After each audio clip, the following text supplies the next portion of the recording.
Hi, this is Dr. Dan Ratner. Today is the day that we do the 4th session with Barb. It has been a pleasure having her on, and I look forward to talking about action steps so we can get a real plan in the works for her. It's always a work in progress, but we'll get going on it right now. If you haven't already, click subscribe, ring the bell for notifications, hit like if you like what you're hearing, and put your comments below, and I'll get back to you personally. Hi, Barb. Welcome back. I'm always a little bit sad when we get to the 4th of my sessions, but I do want to remind you that I'm not disappearing. You know, I will do troubleshooting as needed. We can be in contact. I really want this to work for you. So today is about the action steps, but I don't expect things to be perfected by the end of the 4th session. That's not really the way that it works. What the 4 sessions are designed to do is get you the basic, the nutshell information that you need, so that you can start formulating your plan. And today is a big day because we had to cover each column to be able to get ready for that plan, to get it into a space where it would really work best for you. And today we get to kind of take that out for a spin and talk about, now what's that actually going to look like? All right. So the way we're going to do this is we're going to go through each column and talk about the action steps that I see potentially working for you. Now, what I've taken to doing recently, because it's a nice shorthand for me, is I usually actually pull up my own action steps PDF. It's not, the action steps that I have in there are not the only ones. You can think of others, you can hone them, but they give me a basic way of thinking about things so that it's just a reminder, like a checklist that I can go down and be like, I think this one applies to you. I think this one does. So if you, I don't remember, do you have that PDF? Yes, I do. Okay. If you want to follow along, you can, but you don't need to. What you most need with you is the notes we've taken on your mind-body map. Right. Okay. So let's start with the emotions column. Now, I just want to remind you, this will be old hat for you by now, but the emotions column is about the onset and the uptick of symptoms. So this is how you're going to use it. When you have an onset or an uptick in a symptom, you're going to think about the timing. Remember that the timing is exact. So one of your action steps actually is to remind yourself the timing is exact. So I would actually start, we're going to jot some of these down. You know me, I like to take notes. Yeah. So the fact that the timing matters exactly is very important when it comes to the emotions column. So is the idea of us being moment-to-moment beings. That's important in all the columns, but you're going to apply it in this one to think, if something's happening in the moment, it's about that moment. So when you're looking in the emotions column, you're going to look for the themes. You're going to go down your checklist of themes, and you're going to try to pair one of those themes with the onset or uptick in a symptom. That's an action step in and of itself, that way of thinking, because I like to remind people all the time. We're talking about ways of thinking. So that's a way of thinking that's important. So is timing, so is moment-to-moment thinking. You have to think of the timing of the symptom as the information that's right on display. It's like a waking dream, and we get to interpret it that way. We also need to remember the types of issues that come up for these kinds of themes, but they're all built into the themes now. Now that we've got the themes built out, the primary thing you need to do is pair the timing with one of those themes. Okay, so that's the general idea. And that is literally what I do. I'm giving you exactly what I do. So if I have a symptom and it starts up, I don't think what was happening 3 hours ago. I don't think what was happening, 3 days ago. I don't think what's coming up. I think, where am I right then? Just want to remind you, though, that can be something that's happening in the environment, or it can be something that's happening inside of you with your thought process. So here's some things that I think are going to apply to you, and I want you to weigh in if you're like, I don't get that one, or it doesn't feel like that one's going to apply, or I need to adjust that. This is your time to push back as much as you need, okay? Well, so can I ask you something, like, right off the bat, just so I can, that is that, and I've tried many processes, and I've been, obviously committed to yours, right? But everything you're saying, though, because I've been trying to do it, right, in my sort of newish to this way, it goes right to one of my doubts, which is probably my biggest doubt, right? So everything you're saying is related to me. It goes right to me saying, right, pops in my head, says, well, no, because my symptoms are directly related to like a physical activity, right? So I heard in your questions and answers, I listened to that this morning, and you talked about this. There was a question about it, but I still that doubt is like, it's like so ingrained in me. I feel like it's written, like tattooed on me. So I say to myself, how could this be related to an emotion when every time I go for a walk, I have, the same exact pain, right? So like, how can that be? Okay. So here's what we're going to do. And I say this all the time. I tailor this to the person I'm working with. Here in this session, as we're talking about it, I'm going to jump right to doubt column action steps, because that's where you are. That's where you're at. Right. The emotion column action steps, I've given you the basics just now. Right. We can, if there's time, we'll go back and get into the specifics of it. But if not, we can email about it. Which ones of these specifics will you apply? But when you have doubt, you can't work on the emotions column. That's one of the reasons the doubt column is so important. Right. It beats everything, and it takes over everything. So let's go straight for your doubt.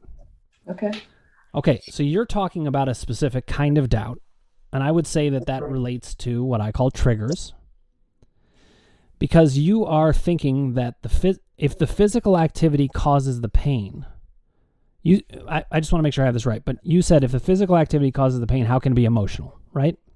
Right. The answer to that is it's not. It is not emotional. It is cognitive. It's in your thought process that this is happening. It has nothing to do with emotion. Right. But that's an important distinction, because your question's a totally valid one, and it's completely accurate. And you've been wondering that all this time after all this TMS work. Right. So what I'm hoping will be helpful to you, at least in terms of doubt in relation to my system, is I'm agreeing with you. Yes, it does not make sense that it would be emotional when it's related to a physical event leading to that, right? Now, it's also not the case that the physical event is leading to a strictly physical experience. It's filtered through the mind. So you do the physical activity, you have a mind process, and then that leads to a physiological change. Does that make sense so far? Yeah. Yes. There's nothing emotional about it necessarily. I mean, probably not. It's more about an expectation. If you do an activity and it causes pain every time, you're going to have that expectation. So here's a doubt column action step that we're going to help you do. When you are facing a trigger, first, you have to recognize it's a trigger. If you don't recognize it's a trigger, you just believe it's purely physical, and then you're stuck. So first, recognize that it's a trigger. The next thing is you want to challenge that trigger, I would say, in degrees. You don't want to challenge it at the full level. When I was getting better from back pain, I didn't start playing full court basketball right away. Right. I just tried to get up from a chair quickly. Something smaller. So when you take the small victories, they build towards the large victories. But you've got to challenge doubt in that moment. You've got to realize it might hurt, but it's not going to harm you. That's a key viewpoint. It might hurt, but it will not harm you. You will be able to get back to totally fine. So an action step is to reduce the fear by saying, you know what, this is only a trigger. Now, how are we going to get you to believe that is the question. So let me ask you, do you believe it, or is there more I need to say? No, I believe it's a trigger, but it goes back to some of the way we did my doubts, right? Which is, it's a trigger. Yep. It's all these things. It's all these things. Yeah, right. But I can't change it. Like, it's me. It's Okay, me that can't hold change on. it. We got to back up, though, because the I can't change it, that's a statement. That's a belief. You have to challenge that belief also. So first you have to recognize let me put it to you this way. When people put doubts to themselves as if they're truth, then they're stuck. Mm. So the action step is call every potential doubt into question.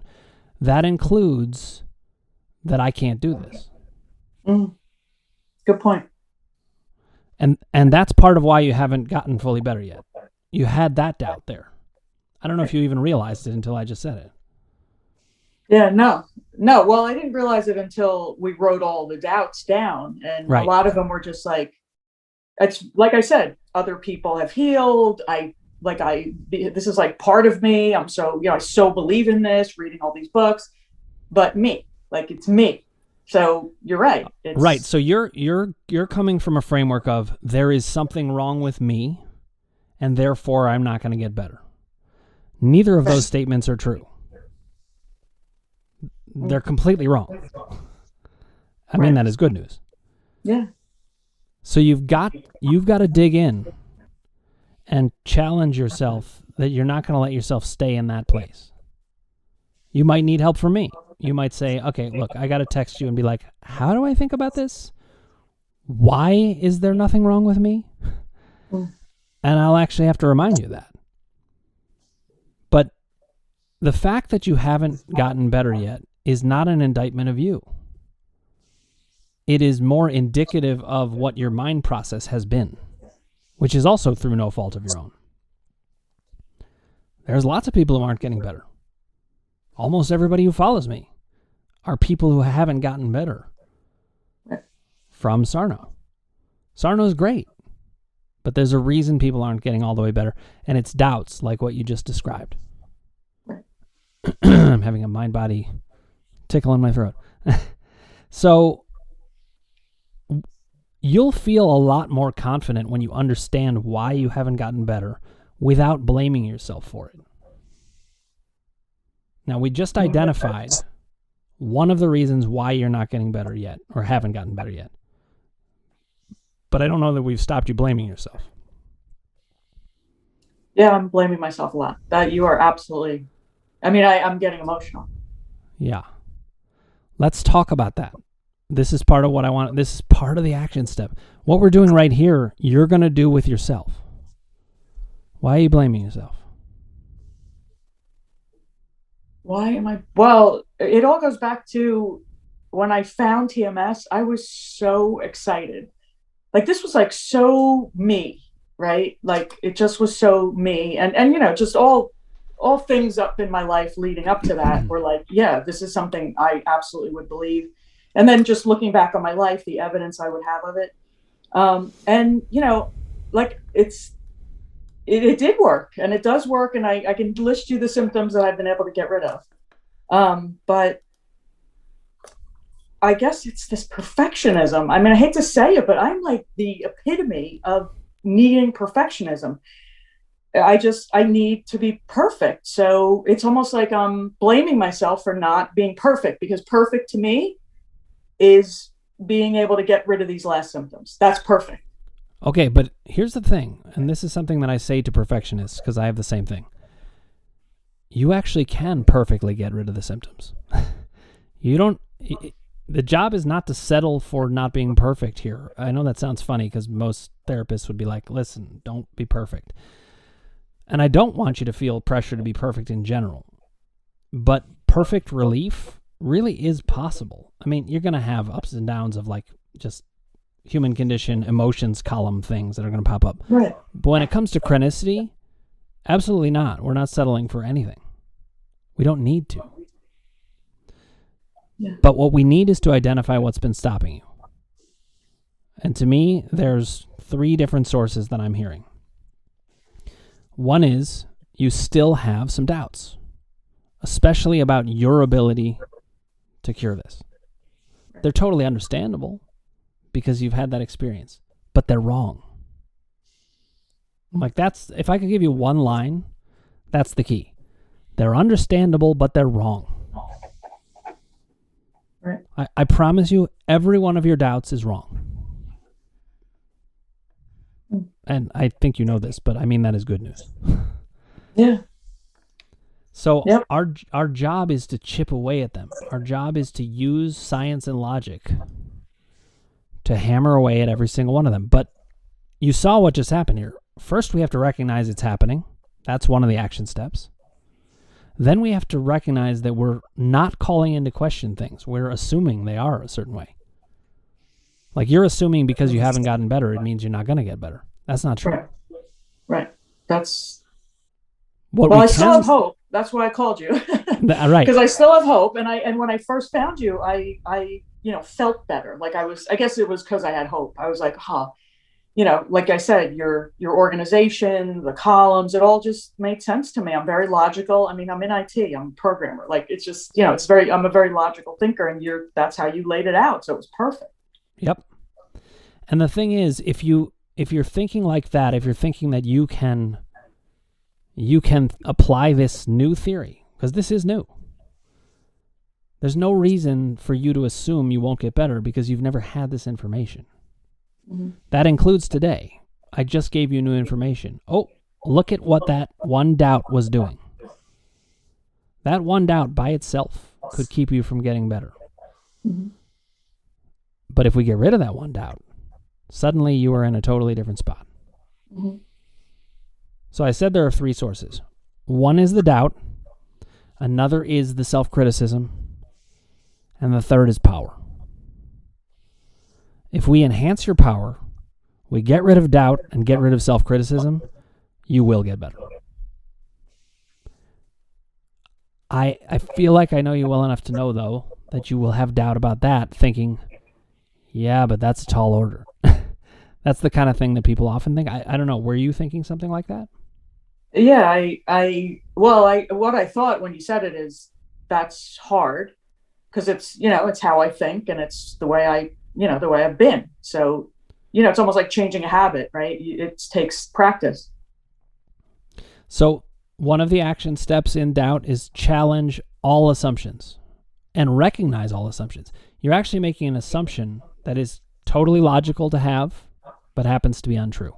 Here's the assumption you're making. Because I've always been this way, it's going to be hard for me to change it. Mm-hmm. That is so validated in society. In fact, therapists do it all the time too. We're always saying, oh, these things take a long time. Therapy takes a long time. It's actually not true. Recognizing that you have a belief and recognizing that it's not true is very important.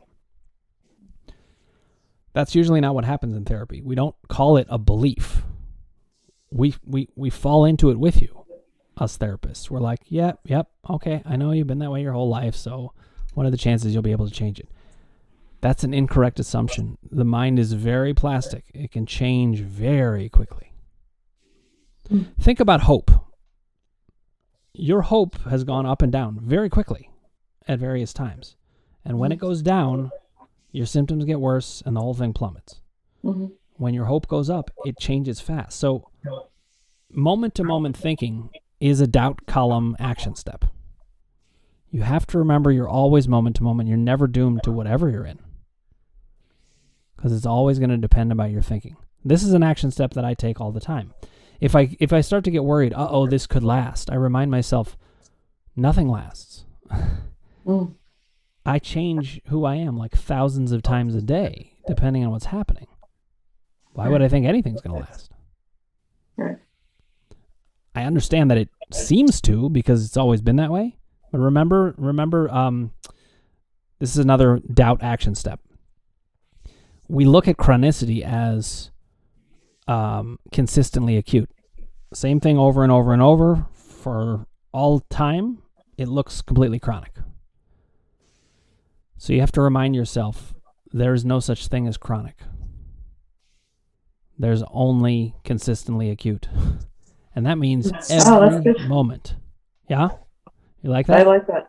Yes. Consistently acute. That's really cool. See, I think you want to keep that in your mind. Yeah. I like that. Okay? You also have to remember, the only thing I said there were 3 reasons you weren't getting better, and those are the reasons that you can work on. But the other reason that comes from the environment is you haven't had the right information. Mm-hmm. The antidote to doubt and fear is information, correct information. You've now gotten the correct information. So the idea that you're not going to get better, that's like saying the experiment's over when you haven't even started it. You got to take this out for a spin. And you're going to need my help at times. So this is another thing about doubt. Everybody needs reassurance. It's one of the reasons why I don't have these 4 sessions and then say, okay, see you later, good luck. Because what are you supposed to do with that? That's not fair. It's not realistic. But the good news is they can be short-term consultations because you won't need a lot of reassurance. You'll just need a little. So you might find you need it twice a week for a bit. You might find you need it once a week. You might find you need it sporadically. 3 weeks later, you're like, I was doing better, but now this hit me. What you have to remember is if you understand it, it goes away. It's not about your qualities. So you can't do it wrong. That's interesting. Jot that down because I think it's important that you remember this. That will disarm the self-criticism because whether you think you're causing this or not, you aren't. That's an interesting one because it's not a doubt I wrote down. I just think it's human nature. Like, I believe everyone has TMS, right? Somehow our minds or bodies are connected, no doubt. But why do I have to try this hard? When there's lots of people around me, they don't necessarily live with any sort of chronic thing, right? They're mind-body things, but they come and go, just right. Like most people.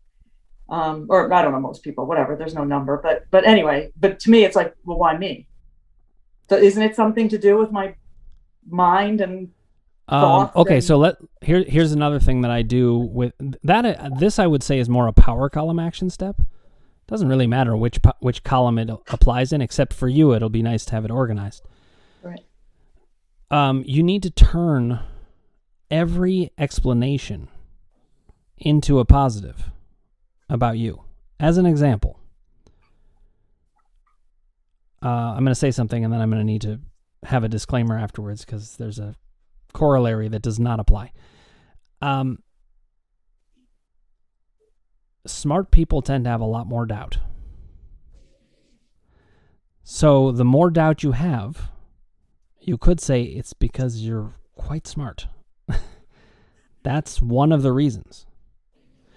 People who are... let me say the corollary first. If you're not having a lot of doubts, it doesn't mean you're dumb. I have to say that. But for really, really smart people, they take that smartness and it goes off in all kinds of directions. One of the directions it can go with is doubt. What if? The smarter you are, the more you have of that. The other thing is the more empathic you are, the more likely you are to have doubts also. Because think about it this way. If you're empathic to other people, it means you called your own mindset into question because you were willing to take the other perspective. That's a good thing. But it then leads to a struggle to be certain. Right. And this is where black and white thinking comes in. This is true in the emotions column too, but it's also a doubt column action step. We want to help you push back towards certainty against doubt of every kind. Don't let doubt in the door at all. And know that it will keep coming back. It will. It will keep trying to come back for the rest of your life, just like it has for me. I've slammed the door on it so many times that it comes back really meekly. Mm-hmm. It comes back in like little varied forms. I slam those too. Because if you let any doubt in, it starts to wear you down. Now, I want to make a distinction. That doesn't mean not having doubt at the beginning. Doubt at the beginning is completely normal and required. But once you've conquered a doubt, it's going to try to win that territory back. Like if you break chronicity, it might be like, okay, yeah, but maybe it'll come back. It tries to get you worried again, and it's going to keep trying that. So here is an action step of doubt. You have to have the will to win over TMS. You cannot let it win.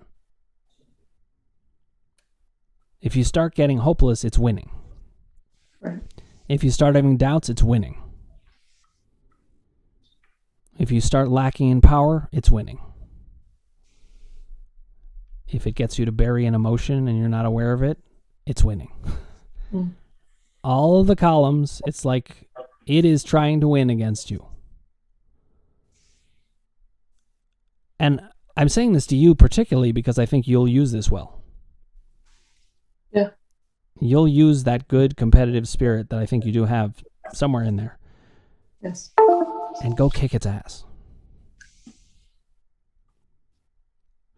And here's another thing. Don't rely on other people to do it. You actually have all the things you need. If you go through that action step column, that action steps PDF now, it's all going to make a lot more sense now that we've done these things. Here's an example. Mind-body issues always make sense. If you're feeling that they don't, you need to remind yourself of that. That's a doubt action step. I am not buying the idea that maybe I can't figure this one out. Because you've got 3 columns to work with. You got a good mind yourself, and you also have me. There is not a chance in hell that it can't be understood. You not having gotten better yet just means it's not fully understood. That is all it means. Doesn't mean anything else. Does that make sense to you? It makes sense, but you're giving me new information. There's no doubt that I found you, but like, I don't know what more I can understand. Because like like you've even said, it's simple. It's like it's not really that difficult of a concept, blushing and the whole thing you go through. Sure. So that's an easy concept for me to believe. Well, let me tell you. Let me apply it. Let me make it concrete. When I say it always makes sense, we've already made sense of it today.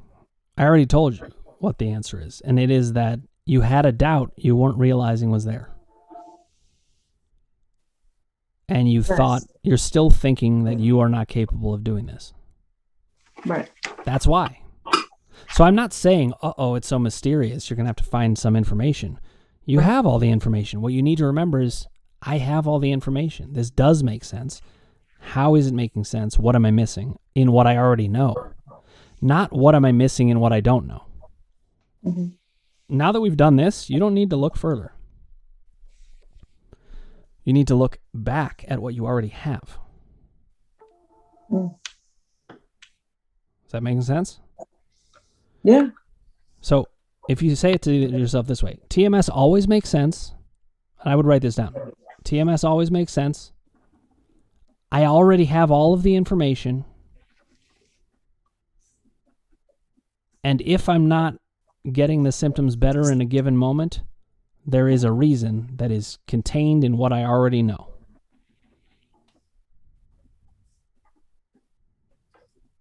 And I need to take a look at it again.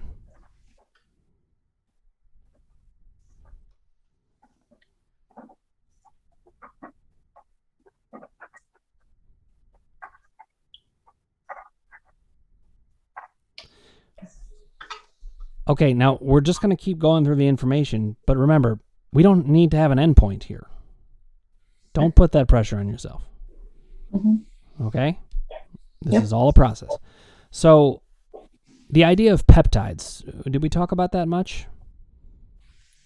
No, I've heard you talk about it a little bit, but... Well, it's my way of understanding, and I think it is the correct understanding of what is happening in the mind-body experience. Is it important to you to know what's happening physiologically? Is that the kind of thing that will help you feel safer in this? Or do you feel like your doubt is so rooted in, can I do it, that that's not really applicable? I believe that physically, like it's like a real thing, right? So I don't know that. So you don't need that. See, the reason I'm showing you this is you can go through this list and you can be like, I don't need that one. Nope, don't need that one. Nope, that one doesn't apply to me. Right. I want you to go through this list after we talk and circle the ones that feel like they relate to you most. Right. Okay, so here's another one, and I'm just trying these out. When I'm trying to get through doubt, I look at inconsistencies. I would say it's an inconsistency that some people have gotten better and you haven't.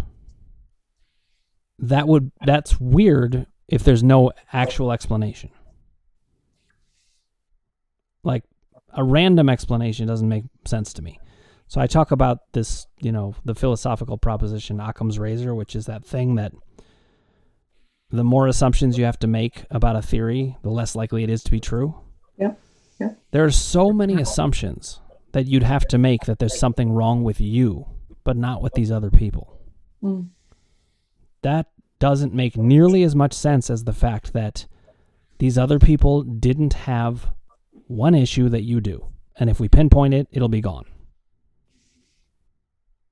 That's a much more logical assumption. Yeah, that makes sense to me. Okay, so you use that proposition to do what I just did. Over and over and over. Tear down doubt at every corner. I mean, you might want to even write that one specifically down. Right. Because, see, when we get the information of doubt, we can go right after that specific doubt. Did you see how I did that? Yes. And if you believe what I said is true, which I certainly think it is, it would be hard to go back to that doubt again as fully. It will come up again. But you run it through the process again. You say, no, remember, I'm assuming all kinds of things that I'm like somehow just mysteriously not getting better. Whereas if we take the population of people that didn't get better from Sarno versus the people who did, the assumption I made was there must be a reason. Right. And here's another thing. You could assume, well, it could be multiple things, or it could be one central thing. Well, if you're saying it's multiple things, you're making multiple assumptions. It is much more likely that it is one thing. And what that one thing was, and this is how I got the columns, was doubt. That was the thing where everybody I talked to who wasn't getting better from Sarno, they had doubt. And that is why I got that answer. Go ahead. I'm sorry. That's why I like your sort of 3 levels of doubt, because when people talk about doubt with TMS, I'm always like, oh no, I don't doubt it. And like that was it. That was as far as I went. No, I don't doubt it. But you go to that, all 3 places where, and it's that last one that I think is probably maybe the hardest for everybody, but it's, what about me? Just like specifically me. And, that's where no one, I never thought of it that way before. I thought I didn't doubt. Right. Well, in the language they were giving you, you weren't. Right. And so then that left it as a mystery to you. And that is why you assigned blame to yourself. Right. But that's not where the blame actually lies. Where the blame actually lies is you didn't get the information you needed. Nobody helped you outline it until now. Right. And then can I say one more thing about your power column too? Like, because I've been trying this, but remember I told you I go to the gym in the morning and like it's where I feel powerful. Like I have that word now. I never used to even think about that, but that's where I'm powerful. Yeah. And and it happens also to be when I listen, to your night before YouTube or whatever that came out or a podcast. And so like I feel so good. Like, and how could there be something wrong with me physically or mentally or anything, right? When I could feel so good for that hour, 2 hours, right? So even like your power column too, like it's just, I need, like, it's like, I just need to extend that all day. Yep. So like little by little. Let's spend a little time on that now. Okay. There's more There's more doubt column action steps, but you can go through them yourself. Right. There's so many interesting ones, and they'll come up in different podcasts with different people. But if I go to power, the power column action steps, what you're saying is it works as long as it lasts. But you're finding it hasn't lasted yet. Right. So I'm going to make the same assumption I did that got us to the doubt column. And that is that there are probably only 1 or 2 or maybe 3 reasons that the power column isn't lasting for you. It's not going to be a huge amount because that's too many assumptions. So let's start to identify what those are. Now, one of them is actually doubt. You don't believe you can be powerful because you have doubt. Mm-hmm. So you don't believe it can last. Right. If you get rid of doubt, you'll know power can last. So that's one. I did a video on how the columns affect each other. When you're feeling that your power didn't last, I slide over to the doubt column and start to think, wait, why did I start doubting? And the funny thing is, when I start having doubts, I sometimes slide over to the power column and think, did I stop feeling powerful? What happened? Mm. One can cause the other, and vice versa. They can ping pong back and forth. So reducing doubt increases power. The core narrative is another very important part of increasing your power. So what I would say is, here's another, this is a potential assumption I would make, and then we test it out. I think that your core narrative needs to be accepted more fully. When it's accepted more fully, the power doesn't go away anymore.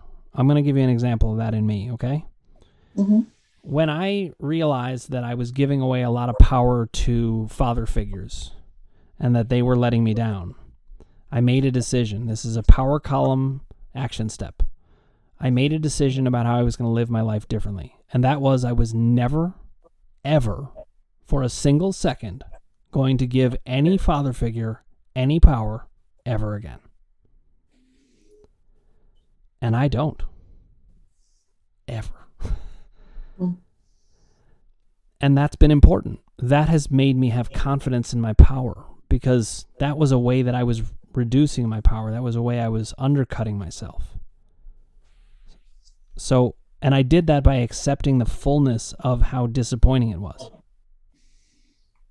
Kind of accepting the fullness of the trauma of not having a father when I was much younger, the trauma of other people not understanding that, the trauma of my wonderful dad now, who was my stepfather and adopted me, but he didn't step in every way I would have liked him to at all.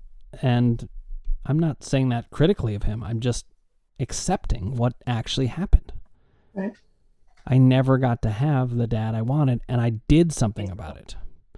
And the thing I did about it is I'm not going to wait around for that anymore, because that makes me feel not powerful. Mm. I'll be the dad. I'll be the dad to my girls. That's the way I'll be in the dad world.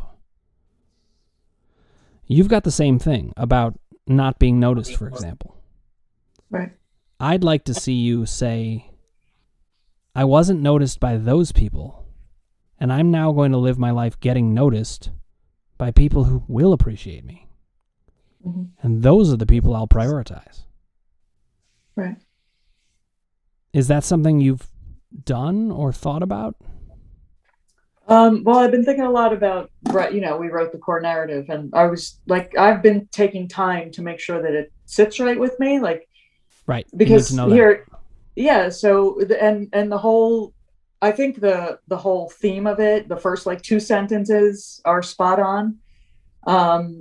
But the only thing I need to develop more is that last sentence. What am I going to do about that? Yep.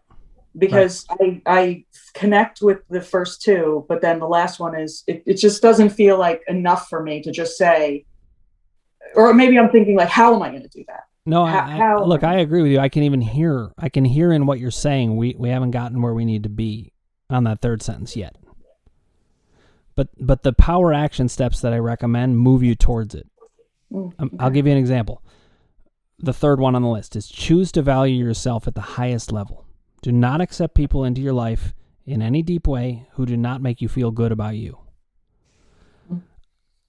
I think there's probably a lot of change that's coming for you in that regard. I had some old friendships where they were not valuing me. They weren't. And I was like, I don't care who you are. If you're not valuing me, you gots to go. And they don't even necessarily know that happened. It's not like I told them. But inside me, I was like, you are on the outside from now on. And then there were people who I was like, wow, you're really good to me. And I haven't been prioritizing you as much as I want, as much as I should. And I changed. I made a different parameter for myself. And I think you need to do that, not only with other people, but with you. When you blame yourself, that's not valuing yourself at the highest level. Right. So I think some of it is you have to recognize these things for what they are in a self-esteem, power column kind of way. It's not just that you have self-critical tendencies. It's that you truly are not accepting yourself. Not yet. I didn't know that. I thought I like myself, and I did. I liked myself, but I hadn't accepted myself, if that makes sense. I see that in you. I think you do like parts of yourself quite a bit, and that's good. But I don't think you've accepted yourself. Yeah. Isn't that amazing at my age? It's not actually atypical at all. That just blows my mind sometimes. You know, when you're younger, you're like, oh, I'll have it all figured out by then. And here I am. Well, when we're younger, we think all kinds of ridiculous things, that included. But yeah, one of the action steps is being fiercely in your own corner. I talk about that a lot. If you're criticizing yourself, you are not fiercely in your own corner. You're breaking a power column rule. You have to say to yourself, now wait a minute. I can be more understanding towards myself. Think about this. Black and white thinking is huge here too. And remember, we just dip into black and white thinking. We don't necessarily live there. But we dip in and we say, you know what? That was not okay in a big way. And I'm not going to put up with it from the vantage point that I'm not going to invest myself in something I don't like. Or I'm not going to subject myself to a person who's mistreating me. Or I'm not going to leave this unsaid. Or I'm not going to subject myself to saying it. Power column steps can go in totally opposite directions. And only you can decide what it is. But you have to actually value yourself. You got to be at the top. And I don't think you have been yet. I know I hadn't been. No, definitely not. I probably hadn't been until about 2 years ago. I had started to in various ways. But in the last 2 years, it's been exponential. So, I I didn't have that information. Nobody gave it to me. I had to pry it out of the universe. Nobody gave it to me. Did you do this with like a lot of thought? Like, did you sort of like set aside time? Like, what was your process? Did you set aside time every day where it was like, or was it just little bits here and there? Like, how did you do it? What was your process?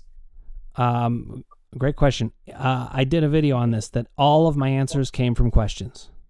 I just kept asking questions. I was like, if this is the case, then what does it mean? Like, I was asking the question, if I'm not at peace with myself, and there's all kinds of people out there who are supposed to help me be at peace with myself, what does it mean? It means either there's something wrong with me, or there's something wrong with them. There's no other answer. Either the system is not working, or I'm not working. And the idea that I'm not working doesn't really make any sense. Why am I any different than anybody else? It actually makes much more sense that the system's not working because there's millions of people who are not at peace with themselves. So that's how I got to the idea that you know what? Therapy, as we have it constructed, is not actually working that well. And I got the same thing with mind-body stuff. I read Sarno. I got a lot of relief. I didn't get full relief. It didn't all make sense to me. So my assumption was this. As much as I love Sarno, and I really do, he is one of my all-time heroes.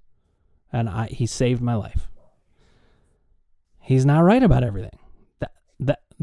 That's the answer to the question, why isn't everybody getting better from Sarno all by just by that? Because he's not right about everything. So I asked the question. I wouldn't say that I set aside time, but I never stopped asking questions, and I'm like you. I wanted it all to make sense, and I was hungry for it to make sense. And as it started to make sense, it started to make more and more sense. And the questions were getting better and better.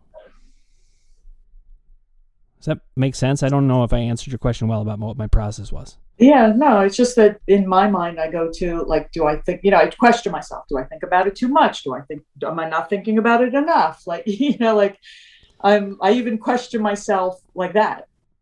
So when you're doing that, and this is an action step, I want you to recognize that you're not actually asking your question there. You're attacking yourself. That's not the same thing. Great point. Yeah. Right? If you're attacking yourself, you're not asking a question. Right. So to turn that into a question, it would be, if I turned it into a question right now, it would be, what is better for me, right? Is it to set aside time every day to sort of like make this a thought process? Like, does that work for me? Or does it work for me to little bits and pieces, as I go through my day and there are situations that I need to, think through related to this. Yep. Should I ask my questions then? See, that question's much better. It didn't start with a criticism. Right. It was a real question, and there could be varied answers. I mean, one thing that I've given myself is a varied process. Sometimes I solve the problem with the emotions column. Mm-hmm.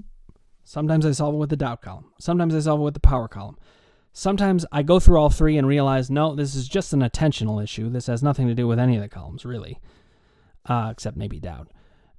Or sometimes I've even gotten to the point where I'm like, well, I didn't figure it out today, so I'm going to stop thinking about it today. I have developed hundreds of different kinds of things. I mean, these action steps, I do every single one of them. There's 150 of them, and there's even more that I do. And I remind myself, no, okay, there are plenty of ways to solve the problem. So what I would encourage you is let yourself explore. Don't try to, there's actually an action step in I don't remember which column it's in actually, but it's called process-oriented thinking versus results-oriented thinking. You are a results-oriented thinking kind of person, as are many people, and I was too in a lot of ways. And I kept getting so frustrated the results weren't happening right away.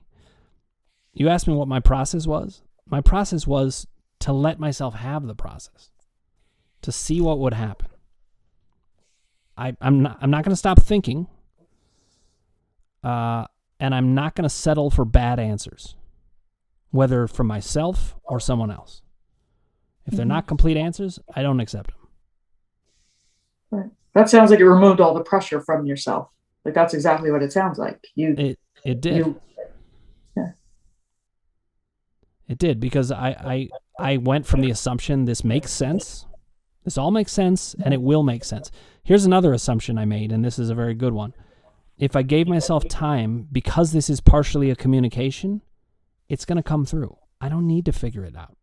It's going to come through if I just don't block it. Right. And all of this stuff is in the Action Steps PDF somewhere. But what I'm telling you is different things apply at different times, and different things apply to different people. And you take what you like, and you have some trust in yourself. You will find your way, especially if you listen to your body. If you focus on the fact that bodily symptoms are a communication more than a distraction, more than anything else, it will guide you right to where you need to be. If I had to sum up my process in any way, it's that. I trusted my body. Once I knew it was true, I was like, I'm not arguing with you anymore.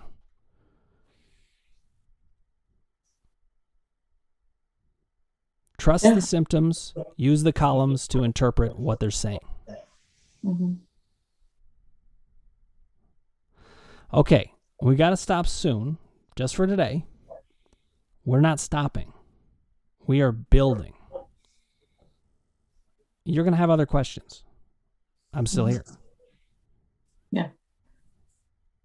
Anything I'm sorry. I just definitely need time with the action steps, right? Because I just feel like the columns, it was like, they were like almost easy breezy. Just get, and I just had so much already, right? I had so much to say, and you can see, but the action steps, I really do feel like I need time. Because that makes sense. Yeah, I need time now. That makes a lot of sense. There's a whole lot there. I've told people before, if you buy just the Action Steps PDF by itself, you'll feel overwhelmed. There's so much. But if you understand the column system and then you use the action steps, it's much better. Mm-hmm. But it does take time. You'll have to go through and be like, does this one apply to me? I don't know. Or it may be that it doesn't feel like it applies to you, and 2 weeks later you look at it again and think, ooh, it does. What you need to remember is you are building a system. And you're going to take the good stuff and you're going to throw out the bad stuff.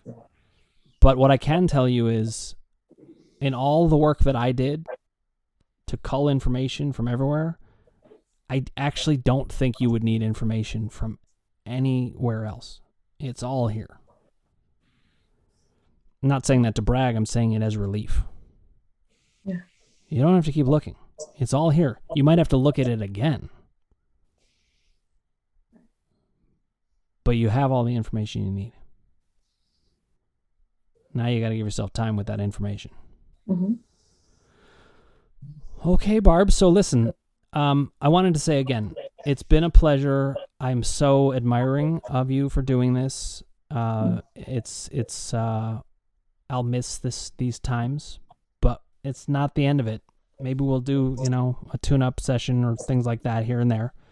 So I'm not gone, but I want to thank you. It's very generous to do this. I think you did a great job with it. And from my vantage point, it looked like you got a lot of good information out of it. I did. Yeah. I'm just the type of person where anything in my life, right? Like, it's not immediate, right? Like I need to absorb, and then I think, right? And then I do. But find the action step that is process-oriented thinking versus results-oriented thinking. I promise you, that's the key one for you. Yeah. That one's big. Feels like it. Right. That one's big. Yeah. Okay, Barb, so keep me posted on things. I know we are all rooting for you, and I can promise you, you will get there. You've got to have the will to beat it, though. You can do it. Right. Well, thank you very much, Dan. This was, it was just awesome. I mean, I thank you for the opportunity. It was really great. Thanks, Barb. This was great. I look forward to hearing from you. We're going to go kick some TMS ass. Okay. All right. Thank you. Good seeing you. I am always blown away by people. When you get to know them deeply, I end up feeling so appreciative of who they are. I especially love the effort of trying to get them to see how great they are. And especially goodists. They don't know how great they are. So I'm sitting here talking to Barb, and I'm thinking she doesn't know how great she is. And it's a thrill of my job that really what I have to do in the end is help people understand what's happening, not be afraid, and genuinely love themselves. It's not an easy thing to achieve, but it's also not something that takes forever. It can happen very quickly as long as you understand what's happening. And you saw this many times in this particular session. There were so many times where I could see her not accepting herself, criticizing herself, not liking herself. And when I pointed it out to her, I could see some relief because she realized why things were happening. So we're all about making sense of what's happening here. And I'm very pleased to do that with Barb. I wish her the best. I'm going to be in touch with her as needed. And thank you all for watching. I hope this was helpful. If you haven't already, click subscribe, ring the bell for notifications, hit like if you like what you're hearing, and put your comments below, and I'll get back to you personally.